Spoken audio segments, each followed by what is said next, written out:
Is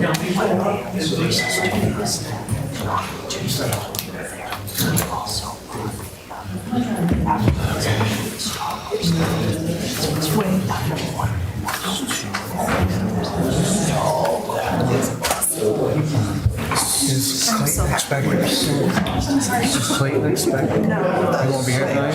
Is he gonna be on the phone? That is very awesome. So are we good? Yeah, that is great. All right.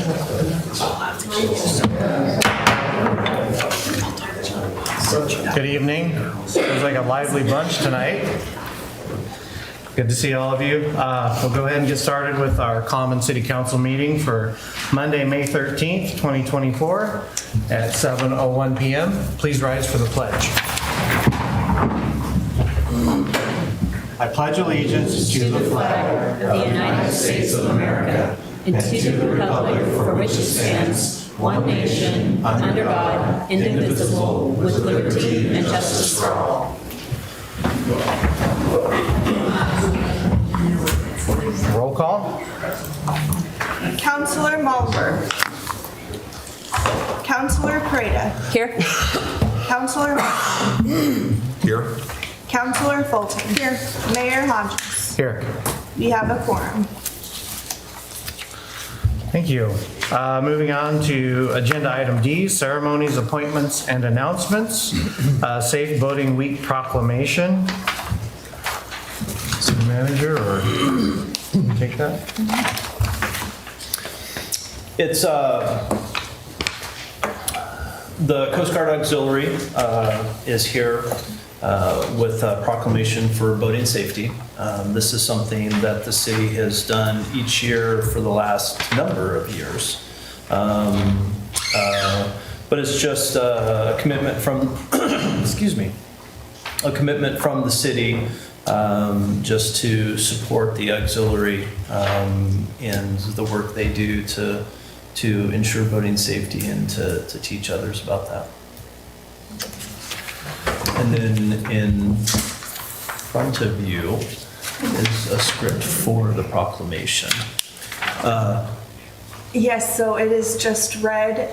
You sign it and then we get to hand it off to the auxiliary. Some of them are here present tonight. I see you. I see three back there. So you have a separate one from the one that I have. Yes, it's in your folder. The folder I put down here. All right. Excellent. So I will read this off. I will do my best. You'll do that. For over 100 million Americans, boating continues to be a popular recreational activity. From coast to coast and everywhere in between, people are taking to the water and enjoying time together boating, sailing, paddling, and fishing. During National Safe Boating Week, the U.S. Coast Guard and its federal, state, and local safe boating partners encourage all boaters to explore and enjoy America's beautiful waters responsibly. Safe boating begins with preparation. The Coast Guard estimates that human error accounts for most boating accidents and that a life jacket could prevent nearly 86% of boating fatalities. Through basic boating safety procedures, carrying life-saving emergency distress and communications equipment, wearing life jackets, attending safe boating courses, participating in free boat safety checks, and staying sober when navigating, we can help ensure boaters on America's coastal, inland, and offshore waters stay safe throughout the season. National Safe Boating Week is observed to bring attention to important life-saving tips for recreational boaters so that they can have a safer, more fun experience out on the water. For our leadership team. Absolutely. Tell me where to be. Over here? By this flag? Okay. These for me to take time. Apologize. So thank you. Thank you so much. Thank you. Thank you. Shake again down. Thank you. Sir, where would you like me to be? Just I can be behind somebody. How about that? That's great. Thank you. Thank you. All right. So hold on to this till after. They get that copy? Thank you very much. Yes. You're welcome. And, awesome. Thank you very much. It's very Pleasure. And on behalf of the local facility, Coast Guard Auxiliary, we want to thank Brookings for acknowledging our primary mission of recreational boating safety. We strive to keep everyone safe, not just one week, but every day of the year. So thank you again. And our safety inspections begin Memorial Day weekend on Saturday. Run through Labor Day every single weekend at the port. You end up in Gold Beach also. Okay? Well, thank you. Thank you.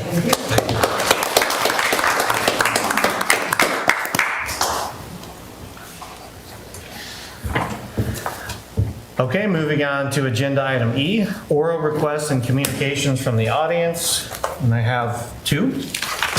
And in the order that I received them, as a reminder, when you come up, please give your name and your address, and you'll have a countdown on the clock there as well. First up, Cody.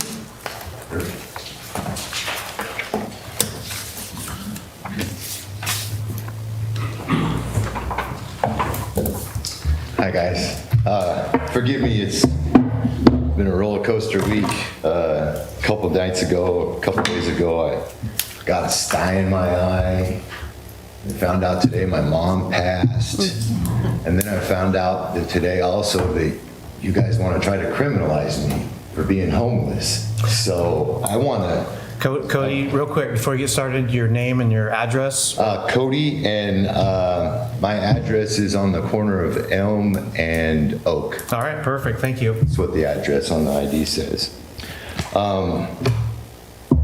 Unfair, I guess, I don't know. I do want to state my side. My side is this. I went to the sheriff's levy meeting and I stated my side about 3 weeks ago. I explained to everybody who I am, where I'm at, my process. My name is Cody. I'm up on that Rainbow Rock turnout, I guess what y'all call it, for about 4.5 years. If you look at Google Maps right now, you'll see me in my little blue van, you know. Anyway, I own a white truck and a white trailer. Been up there for the last 18 months in that truck and trailer. I have 2 jobs. My wife works here. We both work in this community. I vote. I got 2 jobs, 2 dogs, beautiful wife of 8 years. I love the Lord with everything in my heart. So this is intimidating for me. The 5 years that I've been here, the last 18 to 2 years have been extremely rough for me, being threatened on an hourly. Microaggressive against me, horn honking, breaking my windows, shooting a .22 at me. Made several complaints. City police show up maybe the next day. I've seen crimes being committed. Matter of fact, I got a case number and I'm waiting for the district attorney, what is his name? Joshua Spansell, to maybe hit me up on 2 crimes that were committed that I have a case number for 2 months ago.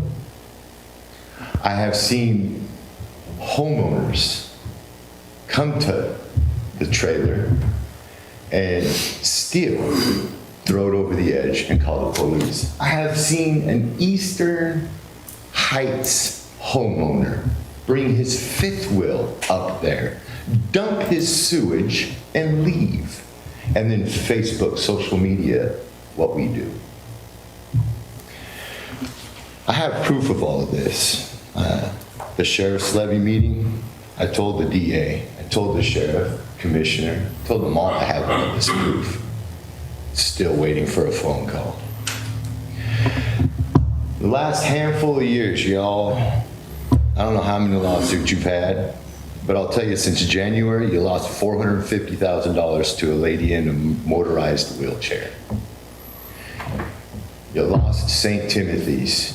Got a new group of you guys, except for a couple, because we voted you out. Thank you, Janelle. And you guys doubled down on St. Timothy's. That's another going to be a hefty lawsuit for you.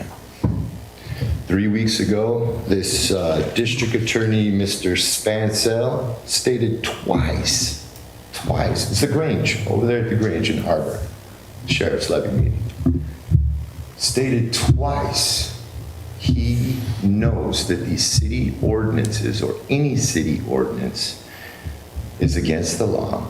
That's why he will not have his officers go out there.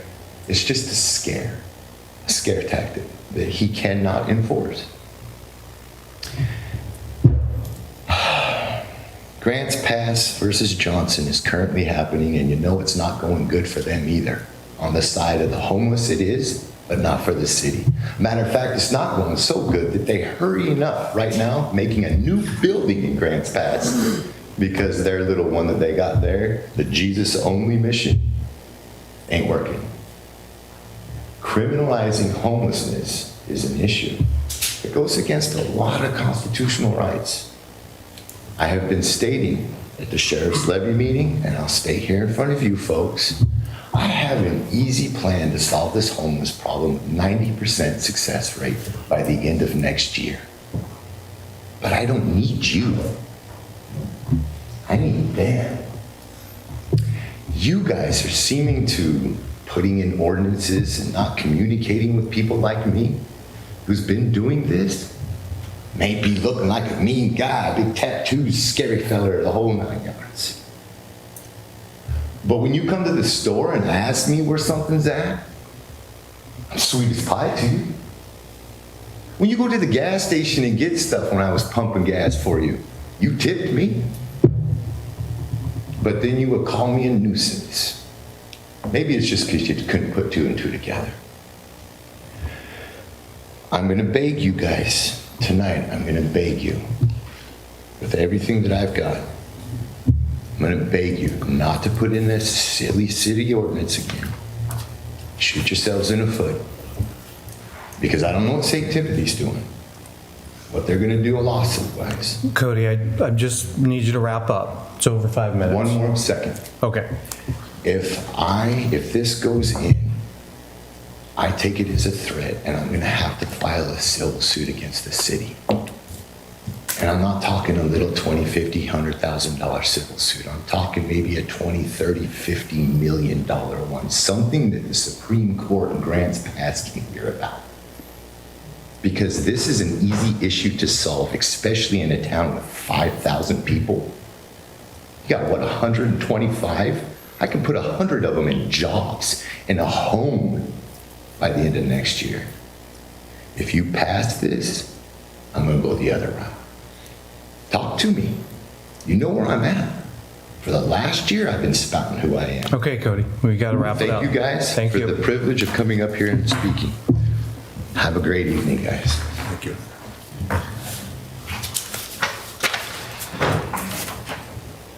Next up, Sister Cora Rose.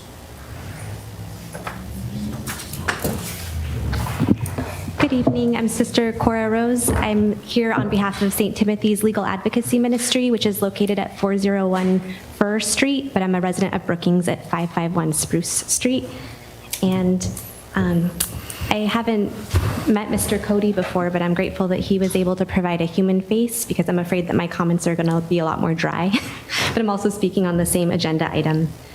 I'm hoping that you received my comment this morning in written form, and if you didn't, or if you didn't have a chance to read it, I'm going to just summarize some of the points briefly, and would encourage you to take a look at that in the packet when you have an opportunity. So we urge you to table the ordinance that's being proposed today to be able to incorporate forthcoming guidance from the Supreme Court, and in redrafting it, to ensure it's both administrable for the city staff and humane. So as Cody mentioned, the Supreme Court of the United States heard oral argument on the City of Grants Pass versus Johnson on April 22nd. It's reviewing a Ninth Circuit decision, and the pending ruling is expected in June before the summer recess. And so I think that this ordinance should be tabled, and that your efforts will be more fruitful if you wait until the ruling comes out. It's just a few weeks away, and I think it would behoove you to wait until we have more clear guidance from the Supreme Court so you don't have to redraft it after that ruling is issued. Second, the ordinance as drafted isn't clear, and I don't think that it's administrable for city staff. It doesn't provide clear guidance to local, and I hope I'm not offending anyone in the room who worked on drafting it. That's not my intent. It doesn't provide clear guidance to local residents, visitors, or I think the Brookings Police about what is and is not prohibited conduct or an allowable location for sleeping and resting. In particular, it lists so many different types of properties that are excluded that the people I polled were unable to identify a place that would not be an excluded property. And so the way to make the ordinance a bit more administrable would be, and to provide real notice to residents and visitors, would be to revise the ordinance to clearly and specifically delineate where people may be and incorporate a map for reference that does provide what city easements and rights of way or other city locations would be allowable. The city of Gold Beach did something similar last year. Their tack was a little different in that they decided to identify 4 properties where people could park or sleep. I think they have since rescinded that guidance, but they had issued like a color brochure, a little handout that they were able to provide to law enforcement and to city residents and service providers. And it was really helpful. It didn't include every piece of property that would be allowable for parking or sleeping, but at least having that map that showed the city limits and the city properties that were definitely allowable was super helpful. And I would encourage you to get in touch with Phoebe Skinner, who had those documents, if you would like to get in touch with the city of Gold Beach. Finally, the ordinance, and I have 5 minutes, is that right, Mr. Hodges? 5? I get 5 minutes, is that right? Yeah. Okay, I want to make sure it wasn't 3 and that I was already over. Finally, the ordinance, as it's currently written, doesn't conform with Oregon State Law Statute 195.500, although it does quote it. And the difference between simply quoting part of the statute and conforming with it is about the content and the impact of the ordinance itself. Simply stating that it's going to be enforced in the most humane way possible, or that it's going to be incorporating policies that are objectively reasonable for people who are experiencing homelessness doesn't satisfy the statute. It needs to have the content of the ordinance itself actually comply with humane treatment and being objectively reasonable for people who don't have another place to go. And in the considered opinion of St. Timothy's, humane treatment and objective reasonableness needs to, at very least, include locations where there's bathroom or hygiene facilities and to be within walking distance of essential services and public transit. The draft ordinance, by excluding all of the city parks and their bathrooms, as well as any public property or real property within 200 feet of Chetco Avenue, pushes people far away from hygiene facilities and public transit. My concern, we all have to go. We got that little board book when we were kids. My concern with not having people where there are bathroom facilities means that we'll see an increase in unhygienic activities and improper disposal of human waste. This draft ordinance would eliminate current safe options for people and put them further at risk of harm. The parks and city-owned property that presently are available to people for overnight resting under the current dusk to dawn policy, which is described in the city manager weekly update from October 28, 2022, allows people to be close to those hygiene facilities. And these categories of public property, like parks and real property, offer the possibility of a space buffer between someone who's sleeping with maybe only a tent between them and vehicle traffic, because they can be far removed from the roadside. The draft ordinance essentially only allows people to sleep on the roadside. So it pushes people to the roadside, and I am worried that it will increase the vulnerability to both vehicle collisions, exhaust inhalation, and because it reduces people's privacy who are sleeping outside, that it will have an increase in interpersonal friction and conflict. Principles of good governance and also the faith that I'm here to represent today require that we create policy that promotes good health and good outcomes for people, especially the poorest amongst us.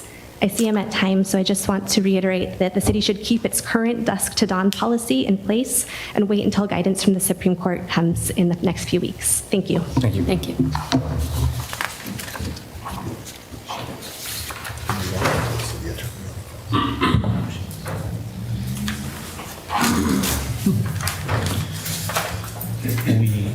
We could. So what Councilor Martin asked is to have the city attorney on the phone, which she is not currently. Oh, excuse me.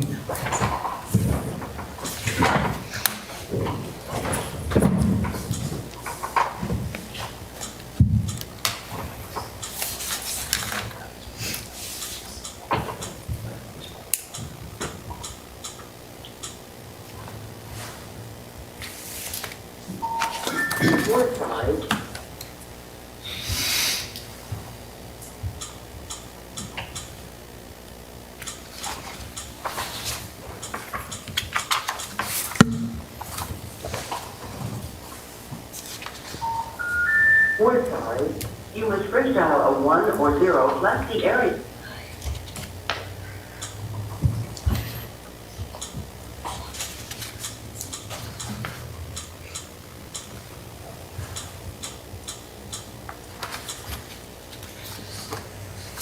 You did it right, I saw it. Thank you. Yeah.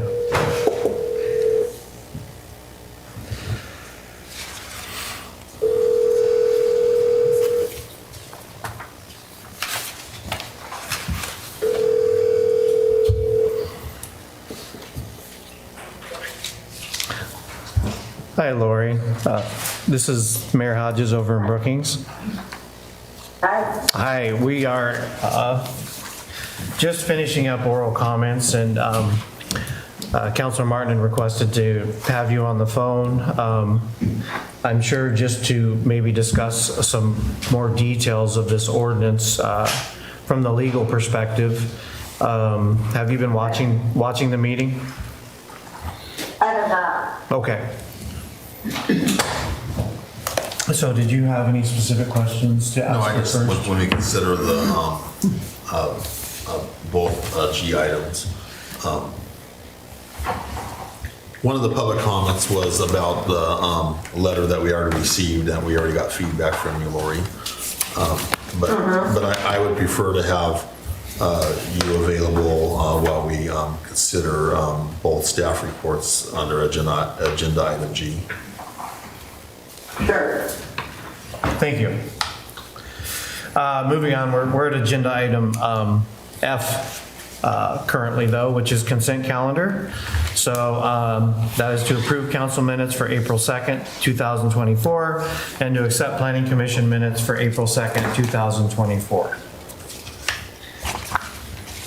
I move to approve the consent calendar. A second? Call the question. Counselor Correa. Yes. Counselor Martin. Yes. Counselor Fulton. Yes. Mayor Hodges. Yes. The motion carries. Thank you. All right, moving on to agenda item G, staff reports, public hearings, ordinance, resolutions, and final orders. Number one is adopt ordinance 24-0-812, amending the Brookings Municipal Code, Title 12, Streets, Sidewalks, and Public Places. Thank you, Mayor Hodges, members of the council. Brookings Municipal Code currently has code language under Chapter 12.25 Public Parks and Recreation Areas. The language is a full-out prohibition of camping in public parks. After the past 16 years, several suits have been brought against municipal governments regarding the prohibition of camping in parks and public open space. Martin v. Boise decision by the U.S. Court of Appeals in 2018, Blake versus Grants Pass 2020, and then Johnson v. Grants Pass in 22. All leveraging any camping restrictions as cruel and unusual punishment if enforced. The Martin v. Boise decision left a void in how cities are able to enforce transient camping in public parks. With each additional case thereafter, the ability to enforce a camping ordinance has been extremely complex. The staff and the city attorney feel that language can be drafted in a way that meets the benchmark of the decision of each case while meeting the desire of the community to preserve safe and usable parks for all. The intent of the camping ordinance to codify consistent language regarding camping restrictions in public parks and public open space. Staff, including the community resource officer and the city attorney, have reviewed code language from Hillsborough, Bend, and Medford and have drafted camping ordinance for the city of Brookings. Council reviewed this draft camping ordinance at the February 5th and April 29th, 2024 workshops and directed staff to proceed with finalizing the ordinance ordinance for adoption at this meeting.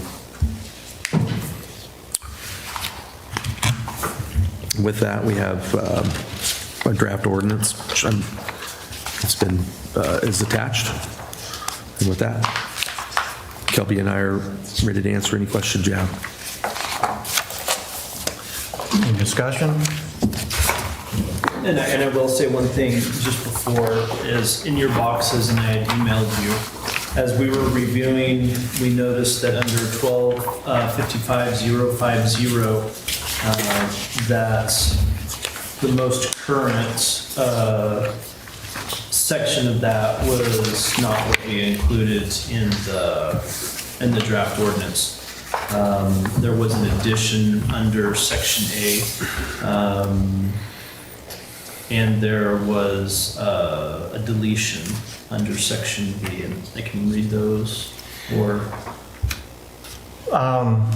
My question with that, and I'm sorry I didn't get to this earlier today, but being as it wasn't in the packet, we can review it, but, and it has been discussed previously, but I want to make sure that we don't, if this, were to pass tonight, that we don't cause any conflict by not having this in the packet within 24 hours of the meeting. So I just want to make sure, Lori, you're on the phone, that having this page left out till tonight, if it still can go through, if it was decided to if it was approved or even voted on.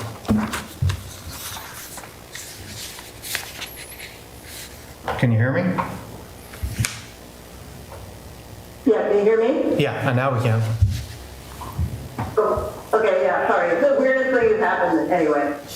My husband pulled in and went to Bluetooth on my car. I'm sorry about that, everybody. So you're asking about whether the last minute changes, because they weren't done 24 hours in advance? Because they weren't in the public packet prior to the meeting. I want to make sure, I know in review of it, it's not a big issue, at least in my eyes, but I don't want it to become a legal issue later. No, it should not be an issue. This is just a draft vote amendment for you all to consider tonight. You could make any amendments to it that you wanted for tonight's meeting. So the fact there were a few minor irregularities in the packet does not alter, the legality of you being able to consider this tonight. Okay, would we need to call those amendments or the changes out? Anything that doesn't meet what was in the packet, or no?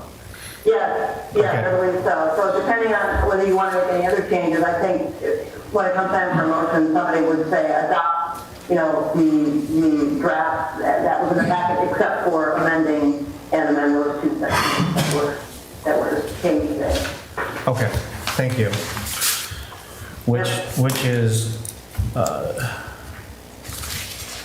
doesn't have a page number. 12.55.050 A and B.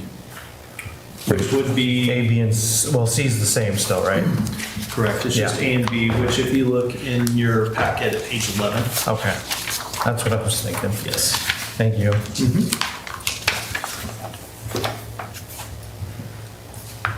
Yeah. Okay.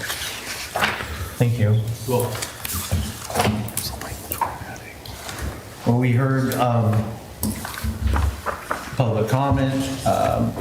We've spent a lot of time on, I know as the council, we've put a lot of thought into this and time, but even more than that, our city staff just put a bunch, including research and discussion with legal counsel. So I know the public hasn't necessarily been a part of that, but is there anything for further discussion now? Well, I have some comments. I support this ordinance. Staff has spent a lot of time on this. Our city attorney has spent a lot of time in reviewing this. I think this is something that the vast majority of the people of Brookings support and want to see happen. We had a public comment that mentioned the recall and how there was a change. Well, the recall was about the actions of the city manager. It wasn't about the city's stance on this issue. I think the results of the last election were overwhelming in support of the city's position that it continues, including this. I think the people of Brookings will support this camping ordinance. I do, and I want to see this move forward tonight. If we have to make changes after the Supreme Court ruling on the Grants Pass case, we can. But right now, I will vote in favor of this tonight.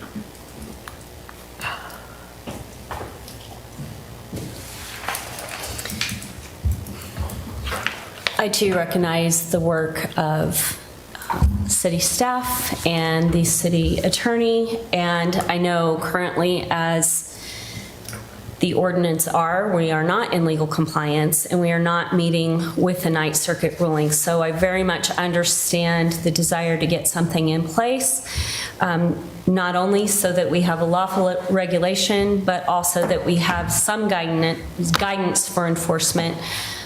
Sister Cora mentioned that there is a general statement been made by the city manager years ago, but nothing formal has been put in place.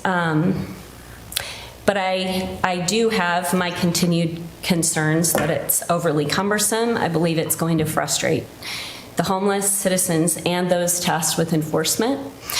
But I, again, still recognize that we need to have something put in place. I think it's important that we remember this is to be a living, breathing document.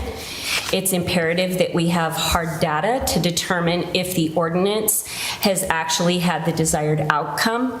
To that end, I request that if it passes at 6 months and the 1 year mark, we have hard data information be provided to the council so that we can review concrete data in order to determine if the outcomes of the ordinance are what have been intended.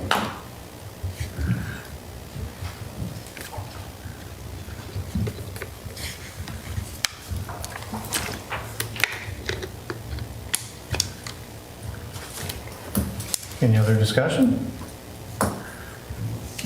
I'm ready to make a motion. I want to know from the city attorney, if I make a motion to adopt the ordinance, the minor change, how do we read that into the record? So, Councilman Martin, I would just suggest, I move to adopt the amendment to the code as included in the agenda packet, but with the following amendment, and then just call out 12.55050, section A, to include the word on public property or after the word camping in that subsection. And then just one other one, and that's delete the last sentence of B1, 12.55050B1. We moved that last sentence that says the same person cannot relocate their campsite within one block or 600 feet from the original campsite, like that from the code. Thank you. Yes. I have a comment to make as well. I did have some emails this week asking, similar to what Sister Cora Rose had asked, to wait for the Supreme Court's decision on the Grants Pass versus Johnson case, a final decision. And I don't believe that's a bad idea. And I definitely kicked it around quite a bit prior to this week, by the way. That's been sort of looming for months now. But I too am going to support this tonight. And so the question is, why put this in place now? I think that's what's being asked. And for one, we don't know how long the Supreme Court is going to take in making their decision. And I've also heard some people who are very wise in the legal system, at least much more than I am, talk about it even being kicked back down to a lower court. So that would stretch it out even further. So we don't know how long this is going to take. Hopefully it doesn't get stretched out. We don't know. Also with summer here, we need to support our city workers and our law enforcement with an updated ordinance because as we just heard from Councilor Preda and all of us know, the current one is just not sufficient. That being said, I also do agree that this is a living document that we need to continue to readdress and make sure that it does what it's supposed to do according to the law. none of us sit up here and, at least that I can see or have heard, feel like we have the answer to this, but we do feel like it's a good step in the right direction. And we might have to modify things later. It might not be perfect, but we need to move in that direction. In addition, there was a lot of work that went into referencing the current laws that have been upheld in other cities. So we wanted to make sure that we were looking at laws that had already been upheld. And furthermore, each revision of this ordinance clear to this product tonight has been reviewed by legal counsel. I'd also want to add, on a personal note, I think it's sad that a small community like us, that we're so concerned about the precedents that our judicial system is setting, but it's understandable. They, a large swath of our judiciary, are supporting factions who willingly feed off of taxpayer funds. That's my money and yours. Usually in the form of grants, who then file or at least threaten to file lawsuits against a municipality that tries to do the right thing. And in doing so, they're using more taxpayer dollars to get what they want. And they seem to be doing so through a judiciary that is allowing that. So I want everyone to listen. You do have a choice to support or not support groups and businesses that act in that way. I choose not to. But also it's election season, so make sure you know who you're voting for and make sure your vote counts. And that's all I have.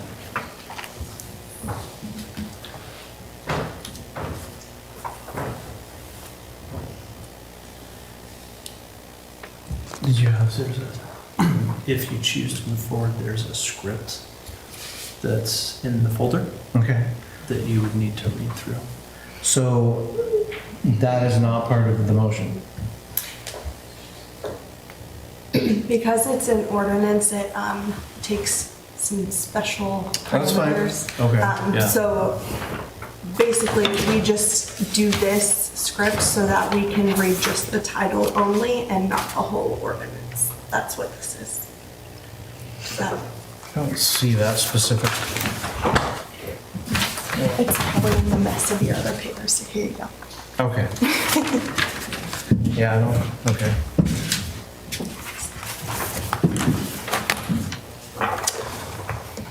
Any more discussion? Okay.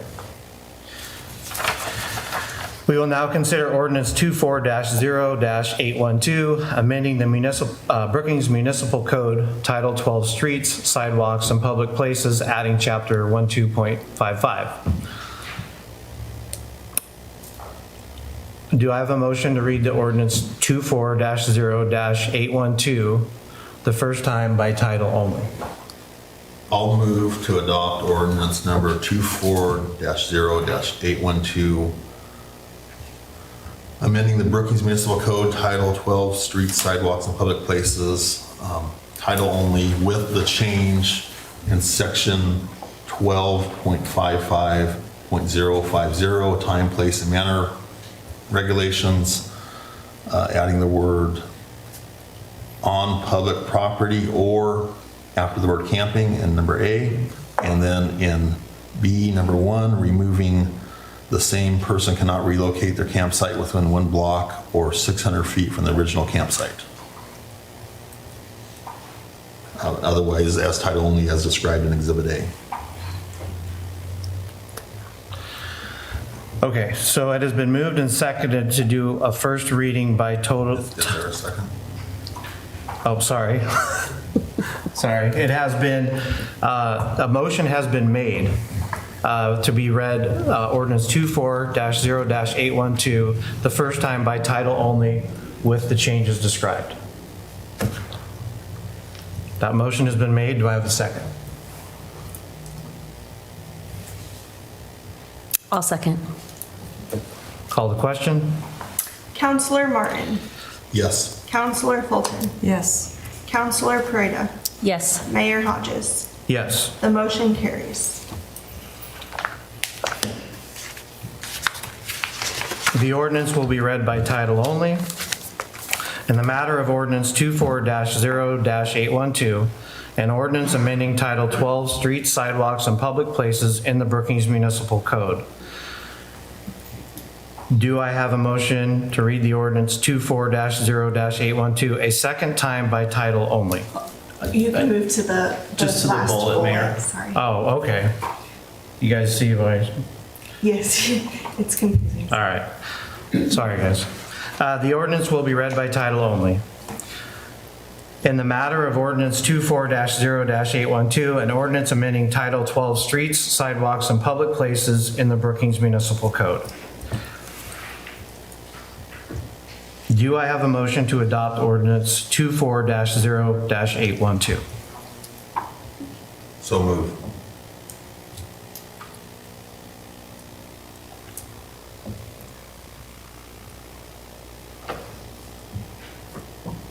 Second?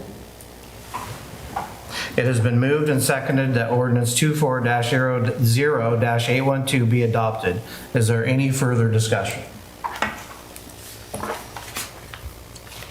I appreciate your comments before the motion. And again, I appreciate the staff's time on this. I think the people of Brookings want safe parks. They want a code that city staff and law enforcement that provides a clear direction for them. And I believe this will help accomplish that.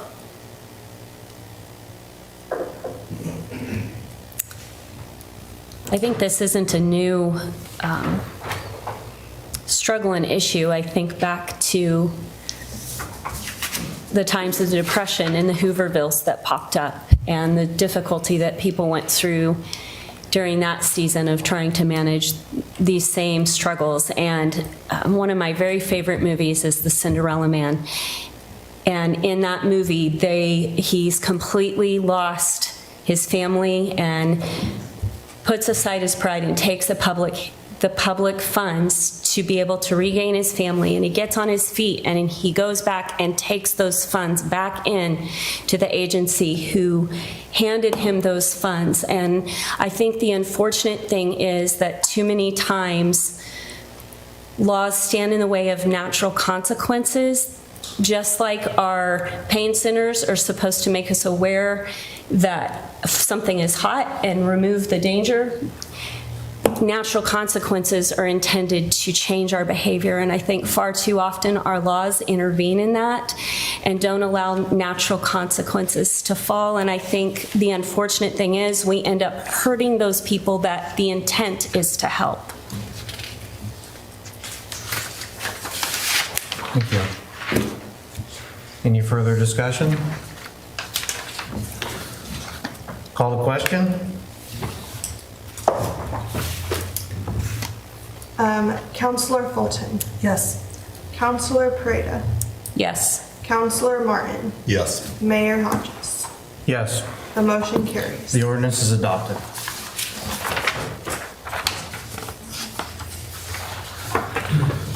Moving on to agenda item G, number 2, review of Planning Commission discussion on CUP 5-24, conditional use permit to allow rental storage units provided exclusively for storage purposes. Thank you, Mayor Hodges, members of the council. This is a review of the Planning Commission's decision on CUP 5-24, conditional use permit to allow rental storage units. The subject properties are level, vacant, rectangular-shaped parcels totaling 0.18 acres in size and located on the north side of Hemlock in downtown core area. The property is accessed from Hemlock Street, which is a paved travel surface, approximately 35 feet wide, with street parking and improvements in the right-of-way. 2 of the parcels have been used for outside storage, and 1 had a residence that was recently demolished. The parcels currently are undeveloped. You can see that in attachment A and B. The properties are zoned C3, which is general commercial, as are the surrounding parcels. The surrounding commercial properties are developed with offices, storage units, businesses, and residences. The applicant owns the adjoining parcel, which has existing storage units built in 1985. The conditional use permit, the applicant is requesting to use the vacant parcels, approximately 7,840 square feet, to site 2 new storage buildings. The C3 zone allows storage units with the conditional use permit.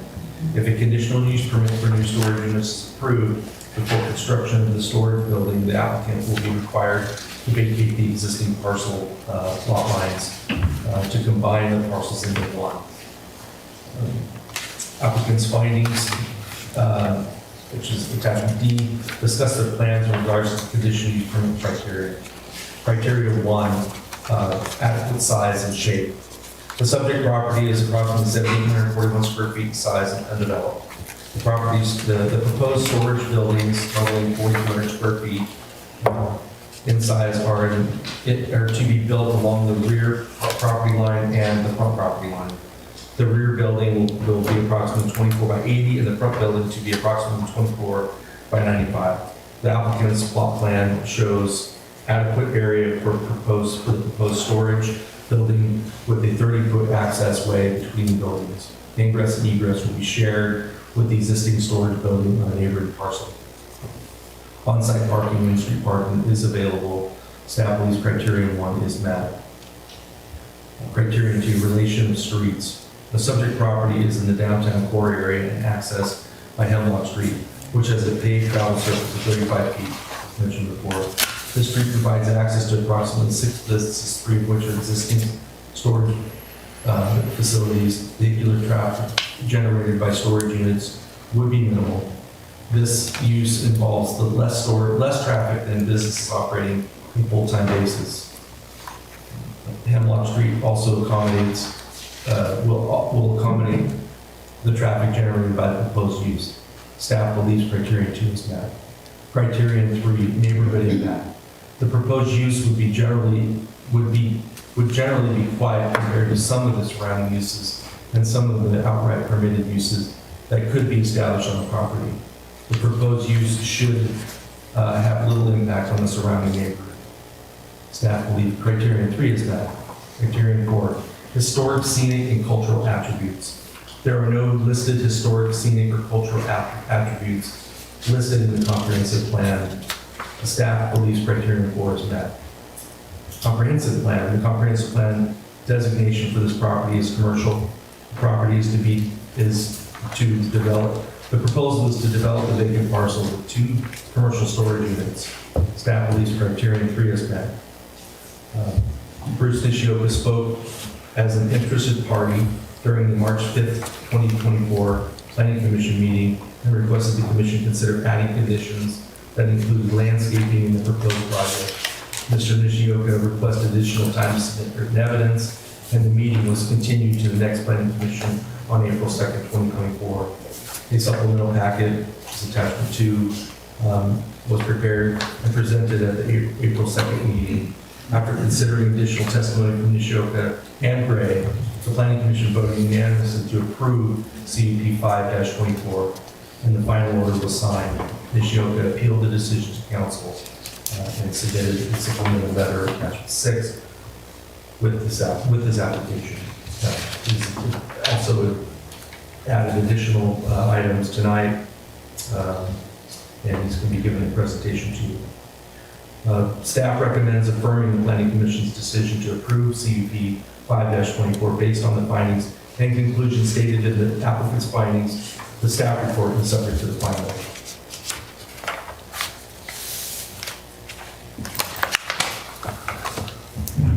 Any questions? I just wanted to mention the letter tonight. I was sending a copy of that to the city attorney to review. I don't know if she got that. Lori, are you still on?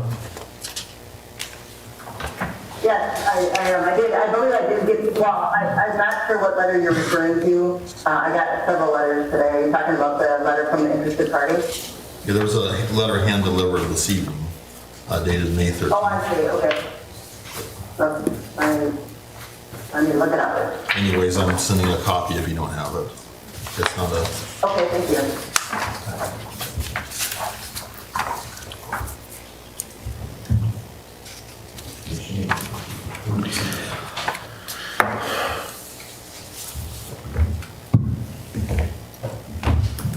Did anyone want to speak with?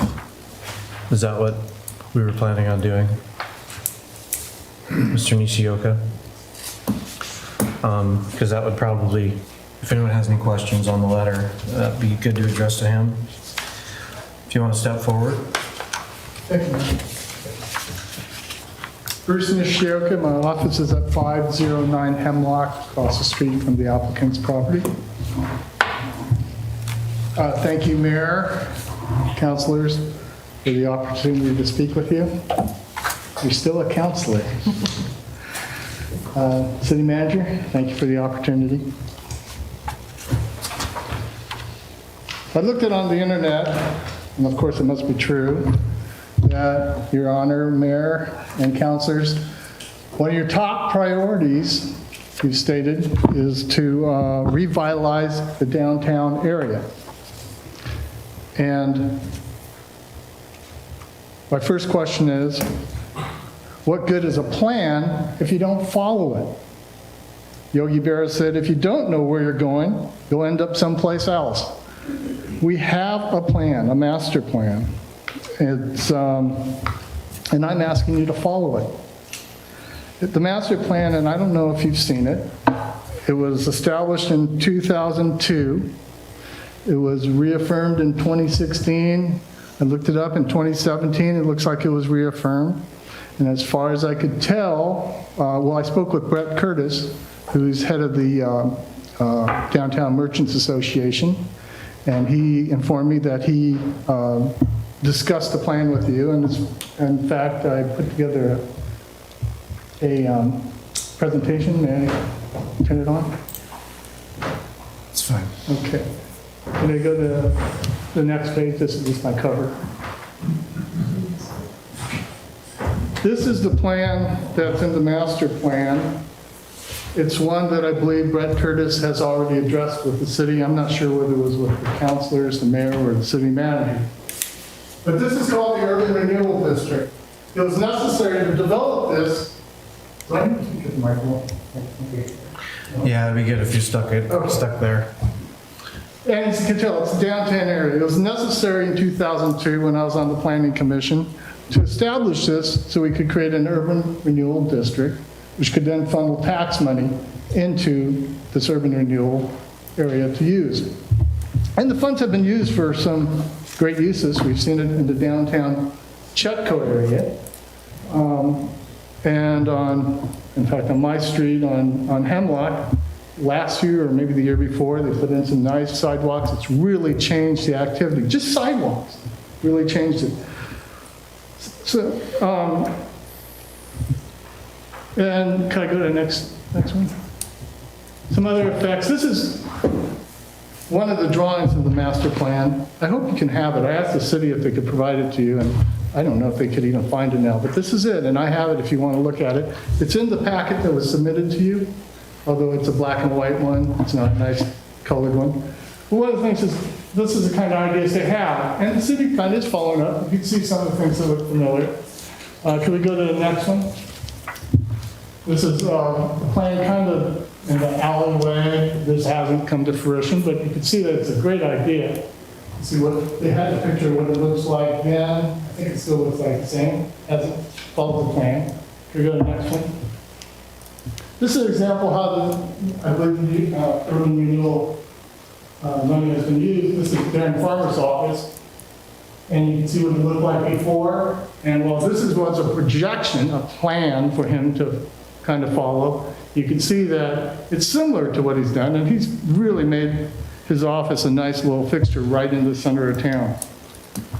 So the plan works. Now, can I go to the next one?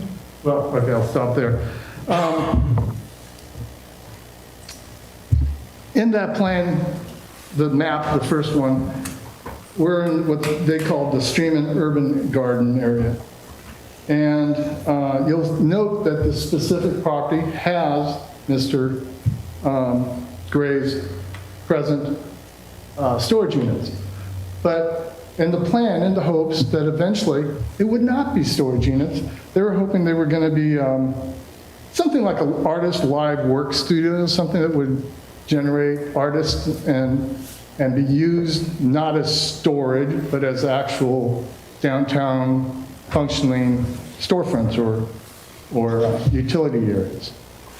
So in the plan, while they can't tell them not to use it as storage areas, eventually they hoped it would become something that would be more useful and compatible to a city, and to bring life to it, to revitalize it.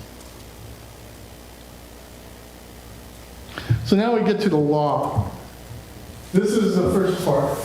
In land use decisions, the burden of producing substantial evidence to demonstrate compliance with the applicable criteria is upon the applicant.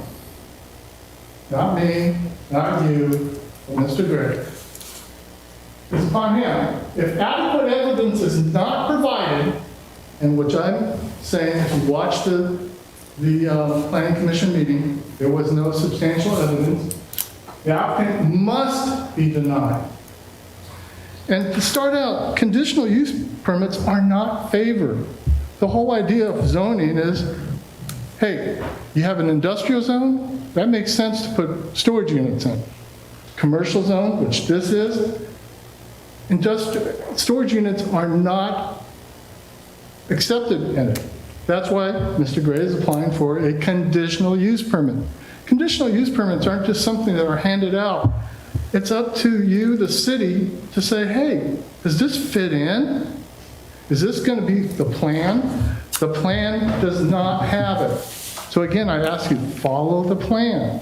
A lot of money was spent on this plan back in 2002 by the city. And it works. And, can I go to the next slide? So this is the municipal code.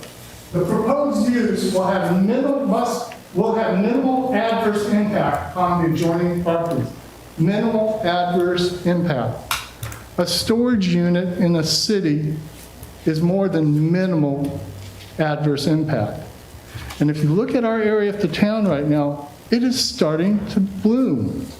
We have a boutique that Bob Rose's old tile shop there on Railroad, everyone knows it. It's now been redesigned. If you look at it, it's going to be a beautiful boutique, at least I think it will be. The owners are coming from Grants Pass, and if you check their website out, it is a really neat boutique. I think it's going to bring a lot of good business, both for locals and for tourists.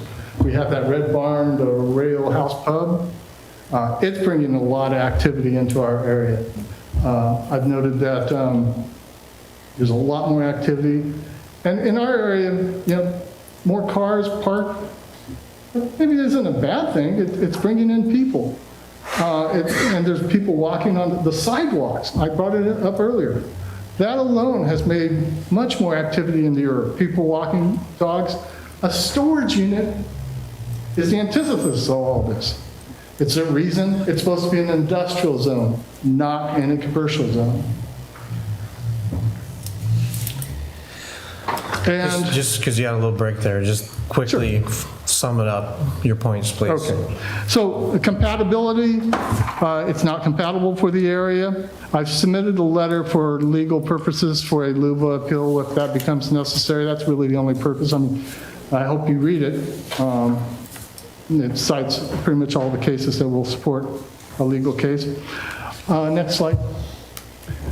Oh, the one back. The last one, I was going to have the video. I asked that you listen to minutes 49 to 55 in the Planning Commission meeting of April 2nd. It will show you that it was recognized that by Blake Peters that it's just a low-cost business opportunity. And they started arguing about whether this was grandfathered in. And I quote David Thoreau, never look back unless you're planning to go that way. And that's what the Planning Commission started doing. And it has nothing to do with approving the plan. And then it started getting way off track. We started talking about conditional use, what kind of use can be used in residential areas. And I thank Mr. Barron at the end. He said, raised the issue. This project is about compatibility. That's the issue that they were addressing. So for you, I direct you to the issue of compatibility. There's 4 letters here. I'll go just quickly. Here are pictures of what the area looks like. You can move to the next one. Oh, that's sorry. Next one. This is the kind, unfortunately, it's going to a topic that's joined in this area. We had a murder on our street last fall, just a block away. It's not the kind of vibrancy you want to see in a downtown area. Next one. Here are 3 letters. Tyrell, she owns that boutique. She's coming in. Next one. The letters are in the packet that were submitted to you. Chris Harris, she lives next door. She's a resident. She's worried about crime. Next one. This is the owner of the Red Pub. Isn't in support of it without conditions. Next one. And he owns the Railroad Deli. And again, not in support of it. He's raised issues. The letters are all in your packet. So in conclusion, it takes time to reach your goal of revitalizing the downtown area. I appreciate that it's all of your concerns, your stated concerns of doing. I ask that you follow up on that, not to give up on these goals, not to adjust if need, to adjust the action steps, but stick with the plan. And so I ask that you deny the application in support of revitalization. Thank you. Before he steps down, any questions? I have a couple Sure. questions. So first, I appreciate you coming here tonight. I appreciate your concern about what happens there and the city following the plan. I've read some of your comments from the previous correspondence and then tonight. Are you just flat opposed to the storage units there, or do you want to see a specific condition as part of a conditional use permit? At this point, after this length of time, I'm now moved from interested party to objecting to it. It's not moving along. If it gets rescinded or returned to the Plan Commission, I'm asking for it just to be outright revoked. It doesn't match what you guys want. So in answer to your question, I'm asking that it be revoked now. I'm moving from interested party to objection. But maybe it's possible to put conditions. The city puts conditions, not just, oh, I think I'll do it. If you had listened to the video, oh, I intend to do this. I intend to put security cameras. I intend to. That's not conditions. If the city puts conditions and something that makes it compatible to revitalize downtown, maybe that's possible. I'm open to that. In the past hearings, it sounded like, Mr. Gray sounded like that wasn't economically possible. I don't know if it is or not. I'm open to it. I'm open to hearing suggestions of ideas. One of the things at the first hearing was Mr. Watwood mentioned, well, you're going to put up a steel building, and it wasn't denied. It was maybe not just maybe, it could be maybe a condition that it looks like a downtown building that maybe eventually be converted to artist studios or something like that. Something that fits the downtown, but storage units and the current storage units do not fit in a downtown area. But answer your question short, I'm open for conditions that could make this compatible to revitalizing downtown. Okay, thank you. I had a couple other just comments, but not specifically about his statement tonight. Does anyone else have any questions? Well, so, all right, thank you. Thank you. So, Go ahead. So I asked staff about storage units, and from my understanding, basically anywhere a storage unit would be located in the city would require a conditional use permit. Is that correct, Tony? In a C3 zone, it does require a conditional use. I think they're outright use in an industrial zone. Okay. But it's something that can be allowed. It would need a conditional use permit, and the previous one did.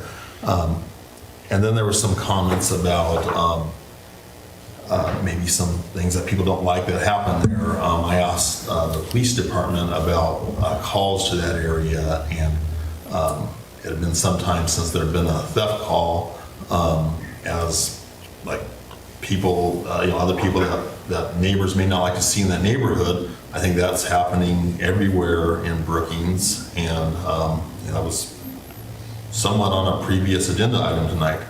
So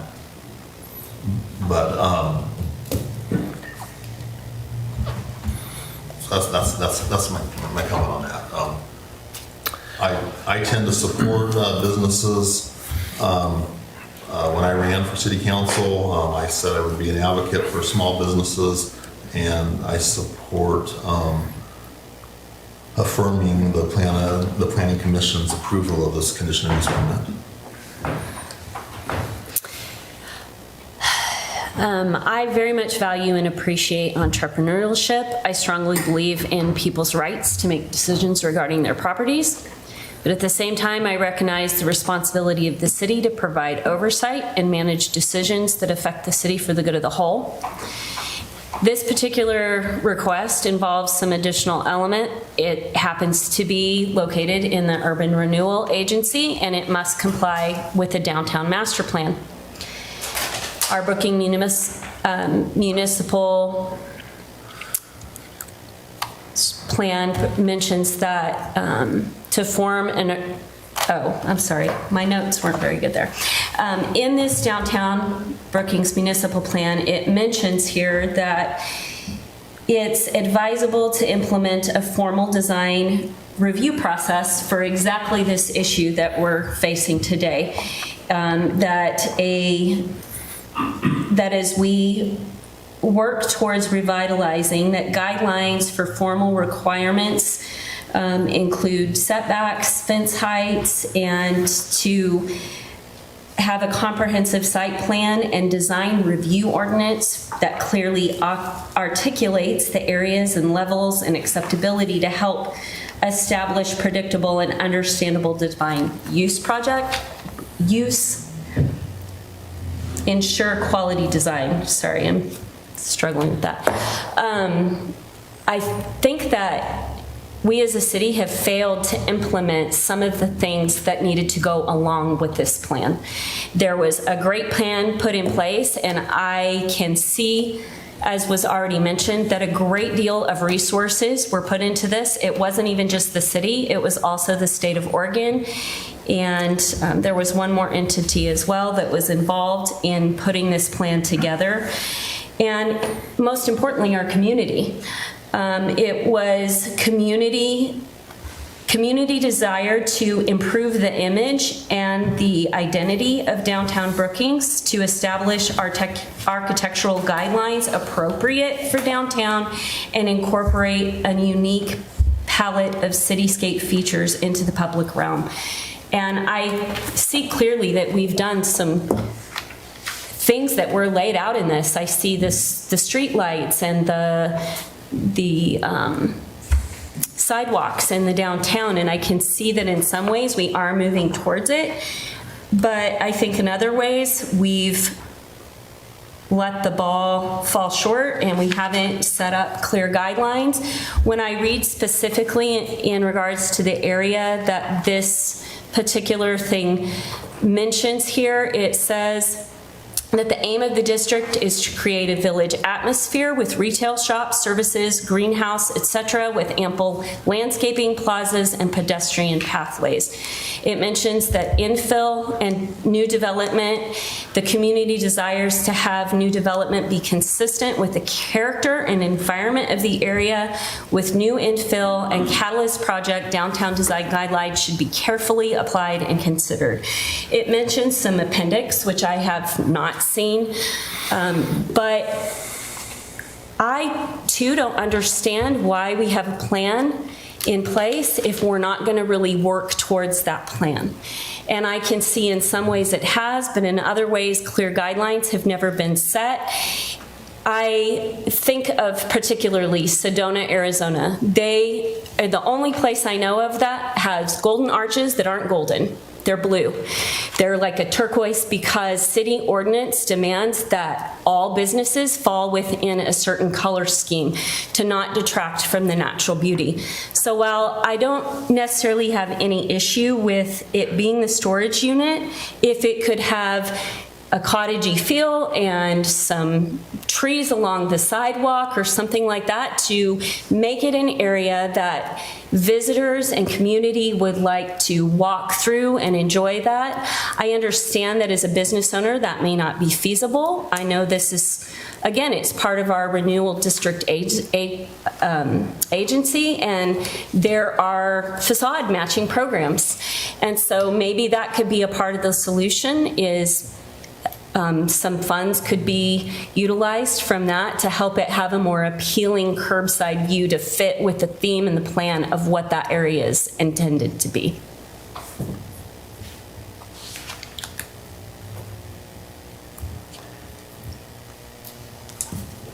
Thank you. Anyone else? Any other discussion? No, I totally agree. Yeah, I mean, the whole point of the urban renewal is it identified a blight in an area, and then it points out projects that can successfully address it. And that's what this master plan is supposed to do. It views that area as a blight that needs to be revitalized and re-envisioned. And I actually am very excited about this plan. I look at it and I think so much of the planning and the work has been done if we can move back on board with it. And actually, I think it should be in the future a workshop that we come up with an architectural committee and that we set some guidelines and we have something that the Planning Commission can clearly utilize as they're making these decisions. I will just add that I do respectfully request, again, a review of the Brookings Master Plan, that we bring that up, as you were saying, at a workshop. I think it's really important. Yeah, I'll add to that. I think it needs to be once our city manager is in place. I think it makes the most sense to start working towards those goals then. But I'm not opposed to it with changes, but as it is, I'm not going to vote to support the decision. So I personally know what it's like to operate a small business. I know what it's like to deal with the government and the difficulties of meeting all the governmental requirements, fees, and red tape for a business to be successful. And a lot of people have a view of what they want a community to look like or a downtown business area to look like, but sometimes 100% of that isn't always possible. And I appreciate entrepreneurs and people that work hard to start a business or bring a business here. And after saying that, I move to affirm the Planning Commission's approval of conditional use permit 5-24, a conditional use permit to allow the development of a rental storage units at 508 Hemlock Street, Assessor's Map and Tax Number 4113-05CB, Tax Lot 6100, 6200, 620, applicant Rick Gray, Hemlock Street Properties, LLC.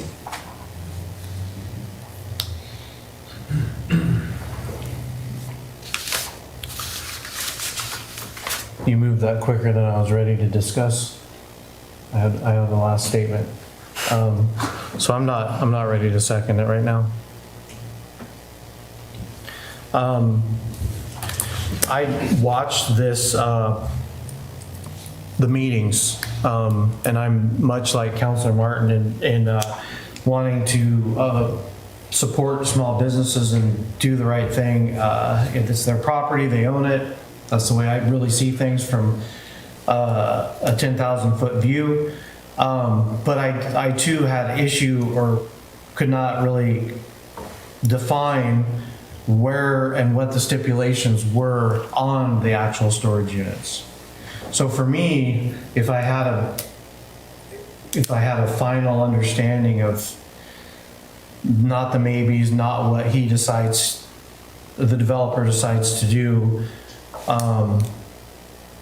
a clearly defined approach, because I too would support and do support whether it's, I mean, a storage unit, they're right next to there, but, so it's not really taking away from that area.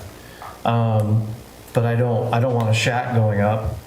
It is the middle of Brookings, and that's part of having a business and a property in the city limits, is there is guidelines and regulations to go by, and I'm not so sure I clearly understand at this point what those are related to the larger plan for the urban renewal area.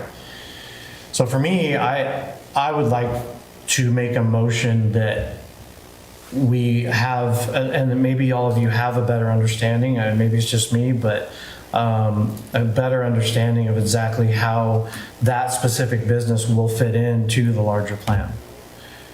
Not, as Mr. Nishioka said, possibly this, or I could do that, but a definition of what it'll look like, and then we can really say, okay, it fits into it or not, and I think that way it would be supportive. So I guess what I'm trying to get at is I would put a motion forward to get some additional information, at least for me, and bring it back at another time. Like a design and architectural plan? Yeah. Do you have any questions for me at all? I do not.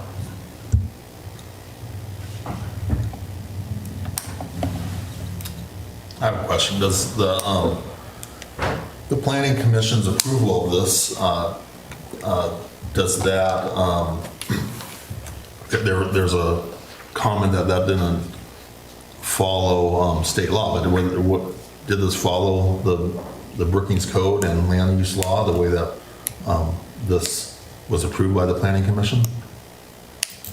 The staff and the planning commission believe that all the criterion has been met. Thank you.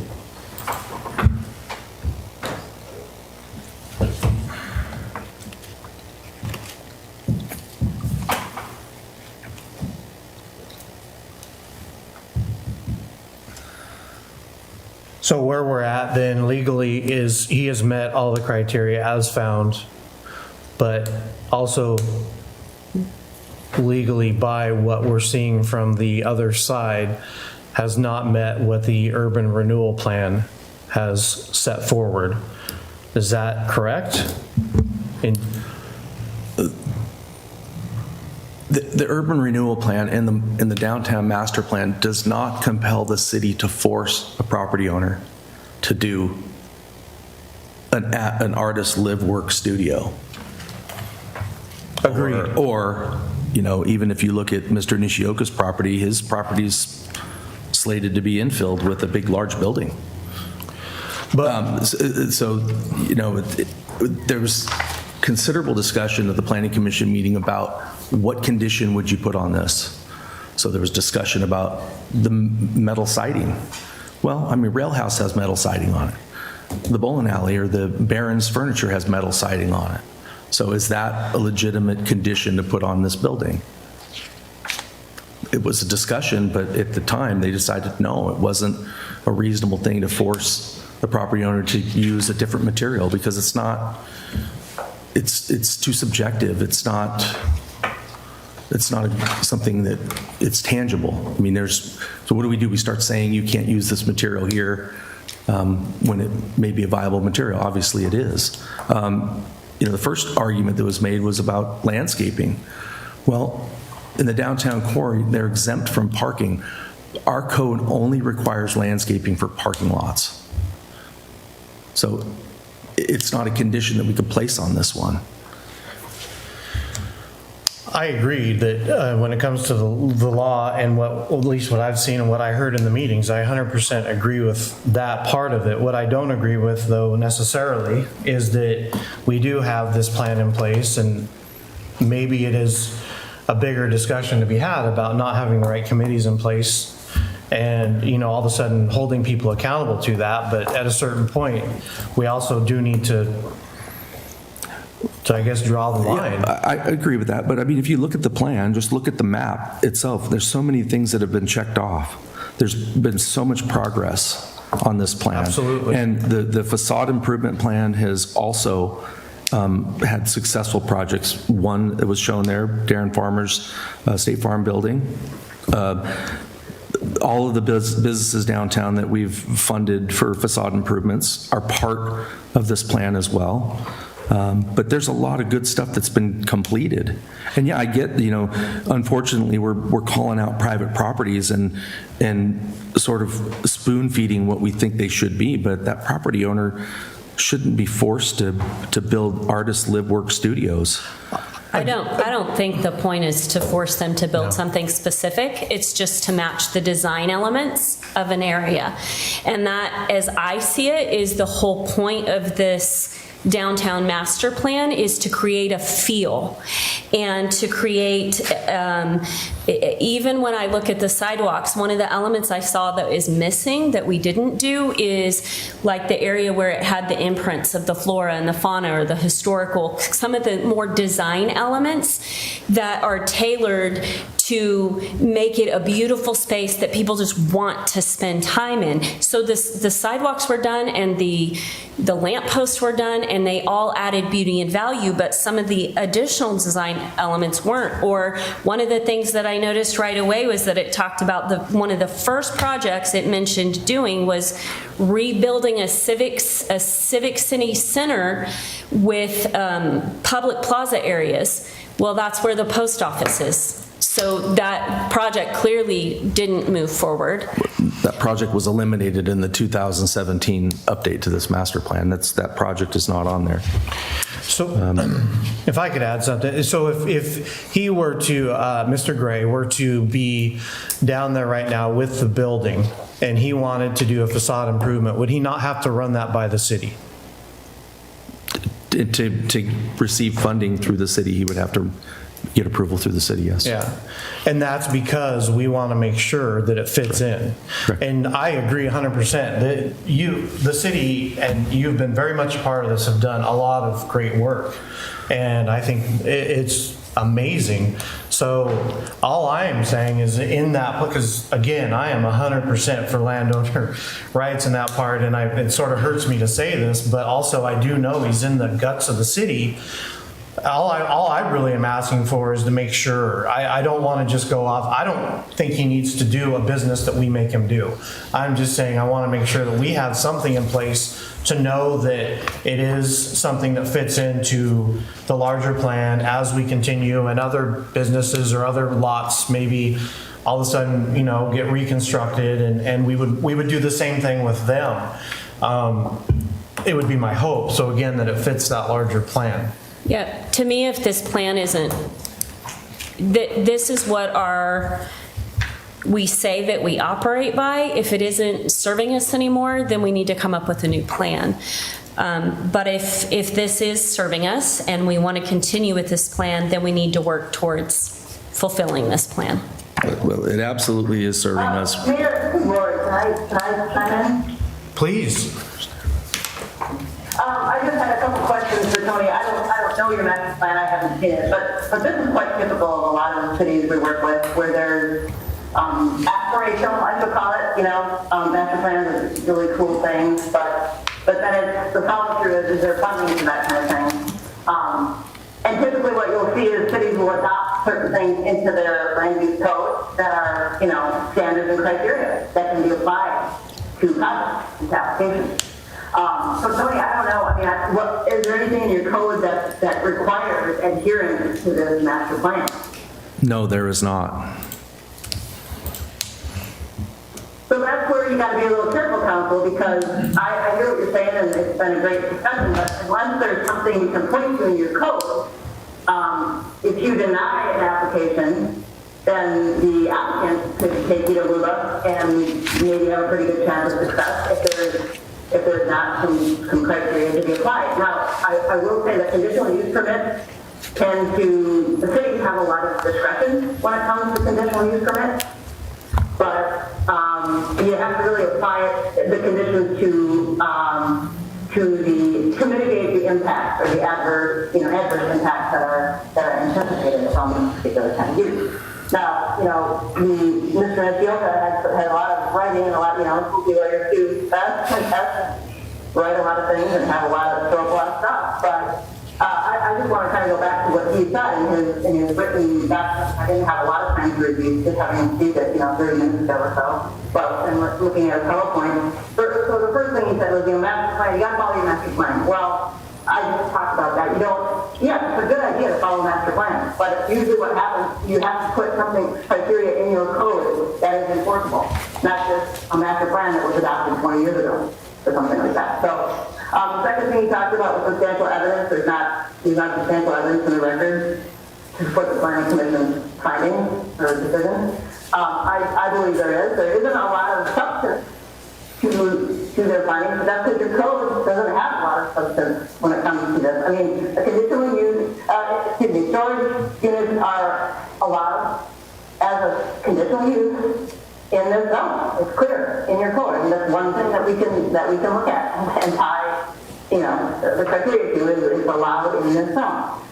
Just in a field that said CUPs are not favored, they're not just handed out. I think in general he's probably right, but I'll tell you this. I mean, theoretically, from the 30,000 foot level, that can be true, but cities are approving CUPs every single day of this month, I will guarantee it. So CUPs are a very useful tool for cities, and they use them all the time. You just got to make sure that you apply the criteria correctly. The minimal adverse impact we talked about, I think I just spoke to that. You do have some discretion to apply some conditions to the applicant's project that will limit any minimal adverse impact on the surrounding area. Now, but from my hearing, what I read in the record, the applicant's proposed project, in my eyes, looks like it's going to improve the area. Right now, it doesn't look like there's anything very nice there, and I know at the planning commission they discussed, like you were discussing tonight, steel metal siding be required. Well, I don't think the code has any aesthetic standards or design standards, and maybe that's something you'll want to look at in the future. But for right now, you just got to look at just application in front of you. At the planning commission, it was discussed about the building code. That if somebody said something like, "Well, they can just slap up 2x4s or 5." Well, no, the building code will require certain standards. That's not so much how things look, I guess, but a shaft to go back to what I think the mayor said about, he doesn't want to see a shaft there. So the compatibility standard as well, I think I heard that there, and I think I saw on the record, that there is already some storage units right nearby. Well, that's, I think other storage units would be compatible with that particular surrounding use. I don't know about the rest, but, and that's really all I just was jotting some notes. I just wanted to make sure that you heard what I was thinking before you, make a motion and deliver it any further. So if you have questions, let me know. I just want to make a comment about my motion again. I appreciate what has been done in that neighborhood. The Rail House is a good addition to that neighborhood. Barron's has done a remarkable job taking the old bowling alley, a metal building, and making his furniture business and the other businesses in their work. And it's been successful, and it's not a giant eyesore there. There's already a storage unit here, but I don't believe that this is going to have an adverse impact on the neighboring businesses or property owners. And I'm grateful that there's a business wanting to invest in Brookings and build something in a lot that there's nothing on now and that there was an old house. And I think we should allow them to do that. The old saying, from the government, we're here to help. Well, let's really help them. Let's not stand in the way of somebody having a successful business. Again, I think the business part of it hasn't been a question at all, or trying to tell somebody what they can have there or not. It is, at least for me, clearly just the ensuring that we continue to keep the design and flow of what our plan is for the city. But that said, also, and maybe I'm hearing this wrong, but what the recommendation may be from you, Lori, is that we make those accommodations moving forward. But right now, because they're not in the law, essentially, we should not or we cannot really enforce those, or we wouldn't really have much of a way to enforce those, especially if it went to LUBA. Does that sound right? That does sound right, but I like I said, you do have some discretion. So if you find from the record that there's some security issues there, for example, I think you could require a fence be built or something like that. I don't know. I don't know the specifics. I've heard the word, about security cameras. I don't know if you can really require security cameras. As I think was spoken to earlier, there are issues throughout the city with the transients or what have you, or illegal activity happening on property. So that's sort of a bigger citywide problem. It shouldn't really be necessarily this applicant, a problem to fix. But if it is his property and it's going to be, there's going to be, if you can find that this project is going to attract more problems than are already there, then I think you'd be justified in attaching some conditions. However, I think it could also be said that this project will maybe drive some of the unsavory elements away from this particular piece of the parcel. So it's not an easy job, but you're right, Mayor, that is basically what I said, is that you really don't have a lot to stand on in your code or in the record as far as possible adverse impacts of this project. Okay, thank you for clearing that up. That helps me. Thank you, Lori. Yeah. So, Councilor Martin made a motion.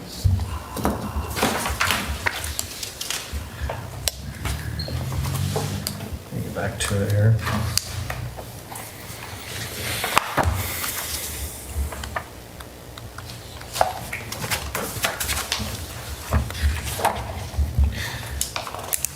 And the motion that you recommended was? To affirm the planning commission's approval of the conditional easement. And to allow the development of rental storage units at 508 Hemlock Street, Assessor's Map and Tax Number 4113-05CB, Tax Lots 6100, 6200, 620, applicant Rick Ray, Hemlock Street Properties, LLC. I would say, given what I just heard, I will second that motion.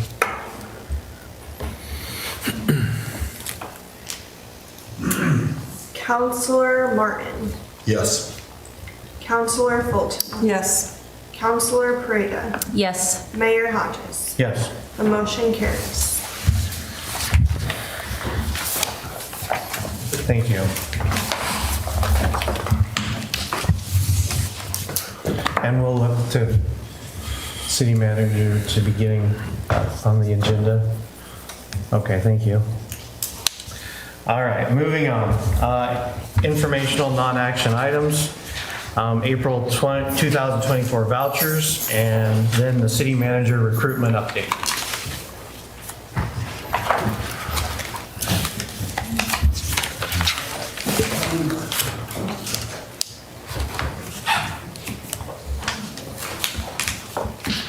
Any discussion?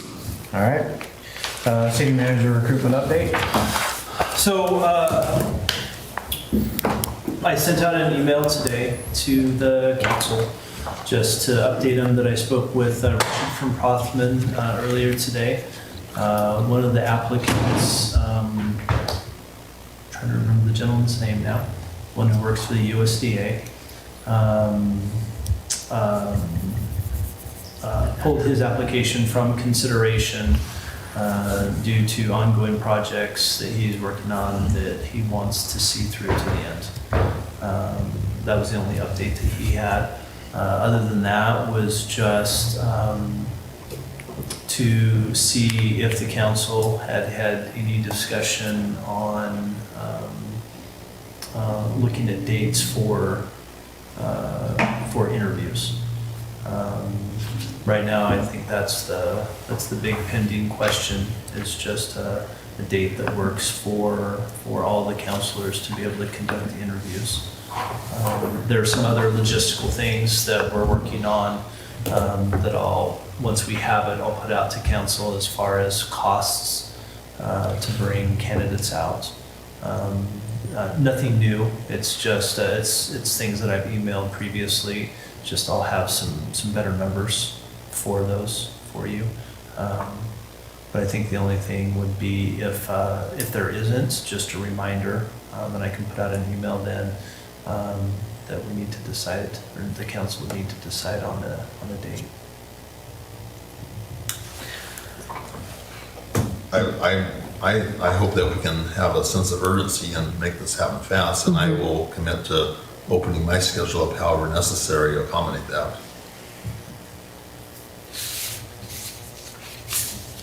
Next Tuesday evening doesn't work great for me, but other than that, and I can probably rearrange that if I need to, but library budget hearing. And I think I've not talked with, Richard has talked with now all three of the candidates for it. So I don't know their soonest availability. I can talk with him again tomorrow and see if he can get something from them. I know originally that he recommended, once a decision was made, giving them between 10 and 14 days, calendar days, just to be able to put in for required time off, and then arrange flights and be able to get here. So there may be something sooner, and I can certainly ask Richard if he'd reach out to those three and see maybe they have some soonest available dates, and maybe that would be something that would help kind of guide the council on that. I'm much like Councilor Martin, available and preferably not over Memorial Day weekend, but maybe that would be a good thing. Yeah, for them to experience the Yeah. Azalea Day would be Yeah. Azalea Parade. A big weekend. Yep. It would be an experience. Or I'm even, Saturday, Sunday, whatever day it takes to make these interviews happen. So I guess for next steps, we'll just look for that email and everyone can So what I'll do quickly chime in. is I'll email Richard tonight, and then I'll give him a call tomorrow, ask him if he can reach out to those three applicants, see if they can give what is their soonest availability, and try to get several dates from each of them. And then hopefully I could have that tomorrow, but as soon as I have that back, or back from the majority, then I'll send it out to the council with, here are some dates at least for consideration with the council, and my guess is those might start, towards the middle or end of next week. Best guess. But I'll certainly provide you all the information I can get. Appreciate all your hard work on that. I know it's a lot. Thank you. That was the only thing I had Okay. as far as the update were those two items. Thank you. So moving on to item I, remarks from mayor, councilors, and city manager. I don't know if anyone wants to hear any more remarks from us. I have some interesting news. The Oregon Department of Fish and Wildlife got a new director last week, and the interesting thing, you talk about the urban-rural divide in Oregon. The two finalists, one of the finalists that almost became, they had support from commission members, that almost became the director of the Department of Fish and Wildlife, was somebody who has no record of hunting or fishing, who is a vegan, who sued, as being part of an extreme environmental group, sued the state to stop a hatchery release on the Sandy River that completely eliminated a whole year's class of spring Chinook that is as anti-fishing and hunting as you can get, and came that close to becoming the director of the Oregon Department of Fish and Wildlife, which is one of the deputy directors is the person who was eventually hired after a real contentious commission meeting. And then even more disturbing is Curry County has a voting member on the Fish and Wildlife Commission who supported the extreme candidate. So kind of a sad state of affairs on the in state politics, and we dodged a major bullet. Thank you. I appreciate Cody and Sister Cora Rose and Bruce as they all came forth. They're citizens of our of our city, and that's the way we need to start kind of working on things together and figuring out how we can do what's best for our city, and by listening, that's what we need to do, so that way we know how to move ourselves. And then obviously we need to do some work, right, on our side about our goals and our master plan. I look forward to doing all of that.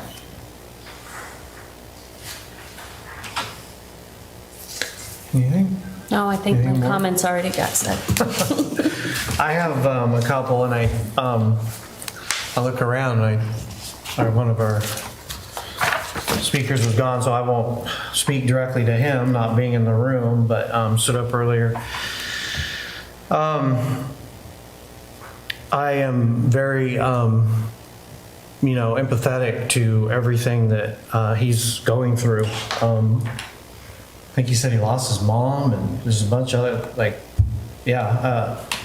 sad state of affairs. And I think, when we talk about these camping ordinances or homelessness in general and things, can easily put those that are pushing for some standards and some guidelines as being not empathetic, and that is not the truth.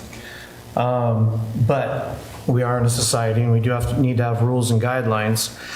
So what I wanted to say is when we allow people to break the law, even if it's seemingly simple law like illegal camping on a scenic pullout, which by the way is not even the city of Brookings property, but nonetheless, enough people get sick of the broken down RVs and the garbage around, and I drive by it twice a day, 5 days a week, most weeks. It isn't other people coming in and dumping stuff. It's garbage accumulating around different trailers. Maybe not his, but it is definitely out there. So enough people complain to the authorities that finally they do something about it. And they have done something about it in other areas, and what they have done about it is they put large boulders up and restricted that area for everyone. The actions of a few ruined it for everyone. And you talk about fairness, that's not fair. Anyone's false right to camp where you like ultimately takes away the rights of the rest of the community. Because if we follow this train of thought, you get to camp where you want, then why not everyone else who wants to camp where they want just choose a spot? Because I wouldn't believe that he would think he was better than everyone else, and none of us would. So everyone gets to start camping everywhere, and where does it end? And then who takes care of that? It becomes a blight on the community. There is a reason rule of law exists. There is a reason society has chosen norms and standards to live by, and it doesn't have to make sense to everybody. And they don't all have to live by it, but if they don't like it, they do have to move. If you choose to live here, you need to choose by the rules, to live here by the rules. And that might sound harsh, but it's just fact. And so sometimes, and I'm not going to put this on any one individual, but sometimes I feel like I'm getting gaslit when I hear someone play both a victim and then sometimes a bully. Like, I have these issues, but what are you going to do about it? And that's tough. And I think that's intimidating to a lot of people. So as leaders, it's imperative on us to make decisions, even though sometimes they don't get taken in the correct way.